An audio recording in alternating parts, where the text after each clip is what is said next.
lagi di Video Dido Channel. Sekarang kita bakal nge-review satu mobil Toyota yang jarang banget, langka karena indennya lama, yaitu Hiace Premio. Nah, pasti pada bertanya-tanya ya, kenapa warnanya hitam? Karena ini pesanan khusus, jadi aslinya tuh cuma ada silver atau putih akhirnya, atau krem ya. Tapi ini jadinya hitam karena dia memang di repaint. Nah, sekarang kita langsung bahas aja dari depan. Jadi ini lampunya sebenarnya di sini halogen, lampu dekat, lampu jauhnya juga halogen. Lampu sennya bohlam warna oranye. Terus di sini ada fog lamp juga, dia juga halogen. Kalau dilihat muka-mukanya sih mirip Hellfire ya. Jadi kalau misalnya kalian yang berminat buat bikin camper van, ini cocok banget daripada beli Hellfire karena dimensinya juga lebih kecil. Terus di sini ada logo Toyota, grillnya misalnya kalau dilihat sih lumayan keren sih. Ini lampunya mirip Alphard yang lama karena gede, tebel. Nah, yang unik nih si peleknya memang pelek kaleng, terus dikasih tutup dop, ada logo Toyotanya. Terus peleknya memang kecil, cuma ring 16, tapi lihat tebal bannya. Tebal bannya itu 235 per 65. Oke. Dari sisi depan udah, sekarang kita ke samping. Nah, yang unik karena yang lainnya halogen, tapi di sini si spionnya udah auto retractable, ada on off-nya. Dia di sini kayak LED reflektor, tapi kayaknya sih emang bener LED karena dia kayak semacam LED bar gitu. Oke, terus ke belakang, ini panjang banget ya ke belakang. Terus kalau misalnya mau naik, ini di belakang ada footstepnya. Cuma sayangnya dia bagasinya, bukan bagasi, pintu sampingnya yang buat penumpang belum elektris, jadi harus tetap didorong buat bukanya. Nah, tetap harus didorong ya. Pintunya beratnya medium lah, karena ini juga relnya lumayan ringan. Nah, karena ini Premio, jadi jumlah kursinya lebih sedikit. Kalau dihitungnya dari belakang 1, 2, 3, 4, 5. Sama driver penumpang depan itu totalnya cuma 10. Nah, sepanjang mobil Toyota ini punya apar yang paling banyak. Kenapa? Ini ada satu di depan, jadi sama ini satu lagi nempel di pinggir. Nah, ini mobilnya simple banget ya, jadi bentuknya boxy. Terus dari tiap baris penumpang tuh ada kisi-kisi AC-nya sama lampu kabinnya. Kita nyalainnya biar terang. Terus di sini ada pemecah kaca, ini ada kisi-kisi AC lagi sampai ke belakang terus. Terus sampai belakang lagi ada speakernya. Ini speakernya di sini ada dua, kelihatan nggak? Ada dua speakernya. Terus sampai ke belakang lagi ini masih ada space buat ini ya, barang. Cuma yang memang terbatas banget. Ini lampu kabin juga masih halogen. Terus pas coba duduk di sini, joknya ya, kita coba duduk dulu. Kita coba duduk, jadi dia nih sebenarnya joknya lumayan nyaman, cuman posisinya terlalu tegak. Kenapa? Karena ngejar kapasitasnya. Jadi ini ada buat maju mundurinnya ada di sini. Ini dia cuman ada satu step nih ya, cuma ada satu step buat mundurinnya. Jadi udah nih mentok. Jadi biar yang belakang, penumpang belakang tuh bisa duduk tanpa, penumpang belakang bisa duduk tanpa harus mentok. Ini masih ada sekitar 5-7 cm lah, atau 3-4 jari.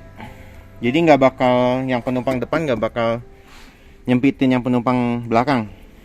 Ini juga ada pegangannya, jadi kalau misalnya lagi jalan di kurs jalan yang kurang rata bisa pegangan. Oke, kalau di belakang sih itu aja. Sekarang kita akan ke depan. Ini pintunya juga harus tetap ya ditutup agak ngeras.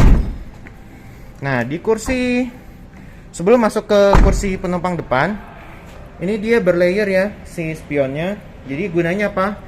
Ini spion utama yang bisa diatur. Terus kalau yang ini tuh buat yang di bawah, jadi bisa kalau misalnya parkir pinggir di got gitu ya, ada lubang, bisa lihat lewat sini. Sekarang kita masuk ke dalam. Di kursi penumpang depan nggak ada footstep, tapi ini ada pijakannya. Terus kalau misalnya jendela udah power window, ini warna hitam ya handle-nya. Ini ada buat buka tutup pintu. Di sini ada kompartemen tambahan. Di sini ada cup holder. Di sini ada cup holder lagi.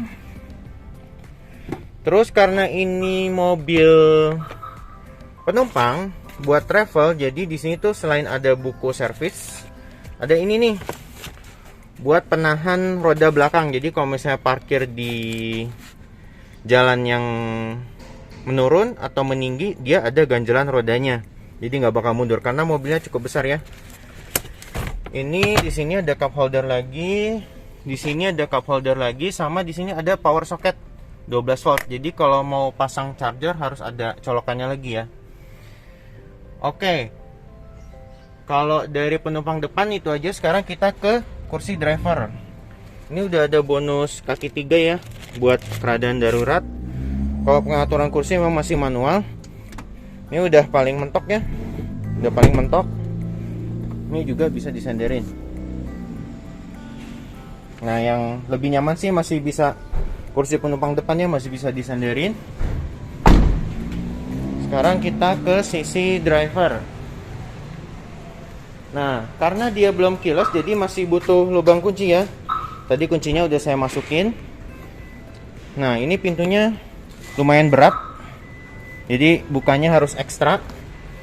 Terus ini untuk power window, udah sisi driver udah power window, jadi udah auto, jadi nggak perlu manual lagi naik turuninnya. Terus ada pengunci jendela, ada auto retractable, sama buat ngatur spionnya kiri atau kanan. Ini ada tombol kunci pintu, buka tutup kunci pintu. Di sini ada cup holder, sama ada kompartemen tambahan.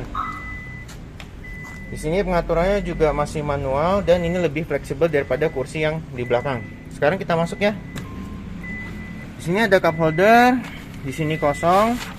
Terus di sini ada manual leveling buat headlamp. Jadi lampu utama itu bisa dinaik turunin. Di sini ada pembuka pom bensin, tutup bensin, sama di sini ada pembuka kap. Oke. Sekarang kita nyalain dulu ya mobilnya. Kita nyalain dulu. Nah, ini nih agak unik. Kenapa? Karena kalau mobil begini harus tekan kopling yang dalam. Jadi biar bisa nyala. Kalau misalnya belum ditekan dia nggak bakal bisa nyala. Nah, kita tutup ya pintunya. Sekarang dijelasin bagaimana kondisi dalamnya. Ini setirnya mirip Innova ya. Innova, Hilux, semua modelnya seperti ini. Terus di sini ada indikator jam, suhu, indikator bensin, terus odometer, terus info yang lainnya selain odometer. Ada trip A, trip B, ada trip A, trip B, sama konsumsi bahan bakarnya rata-rata. Terus di sini ada unik ya, jadi di itu suhu aja. Jadi di sini ada indikator bensinnya kalau yang di tengah. Jadi ini indikatornya MID-nya semi digital ya. Jadi negatif display, sama kalau ininya masih speedometer utamanya masih analog. Ada indikator parking brake, pintu, pom bensin, sama seat belt. Nah, ini ada buat on off roomnya. Jadi lampu kabin bisa di on off dari sini.